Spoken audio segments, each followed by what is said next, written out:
नमस्कार शेतकरी मित्रांनो, बघा आता जवळपास सर्व शेतकऱ्याचे कापूस विकून झालेले आहेत आणि त्यानंतर मग कापसाचा भाव काय झालेला आहे, थोडासा तुरळक वधारलेला आहे.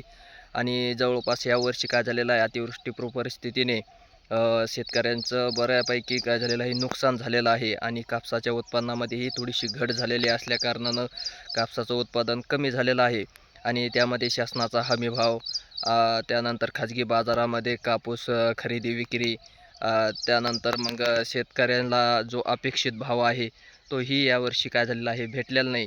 पण ज्या वेळेस सर्व शेतकऱ्याचे कापसं काय झालेले आहेत, खाजगी बाजारामध्ये CCI मार्फत विक्री केले गेलेले आहेत. त्यानंतर भावामध्ये काय झालेलं आहे, बदल केलेला आहे शासनाने. पहिल्यांदा 7,000पासून आता जवळपास 9, 9.5 झालेला आहे आणि 10,000 लवकरच काय होणार आहे, पार होणार आहे. पण तोपर्यंत सर्व शेतकऱ्याचे कापसं काय गेलेले आहेत, बाजारामध्ये विक्री झालेले आहेत. त्यानंतर काय झालेलं आहे, कापसाचा भाव वाढलेला आहे. आता आजचा भाव जर विचार केला तर जवळपास 9,500 ते 600 रुपये भाव आहे. 400पासून भाव आहे म्हणायचं. 9,000, 400, 500, 600च्या हिशोबात हे काय केले जातो, व्यापारी घेतले जातात कापूस शेतकऱ्याकडून. आणि जवळपास सर्व शेतकऱ्याचा काय झालेला आहे, कापूस बाजारामध्ये विक्री केलेला आहे. कापूस आता 10,000 होणार आहे. पण त्यावेळेस शेतकऱ्याकडे एकही कापसाचं बोंड नसणार. सर्व कापूस काय केलेला असतो, व्यापाऱ्याकडे गेलेला असतो.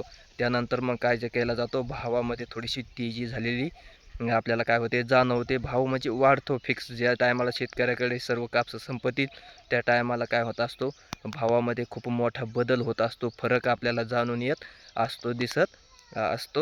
धन्यवाद.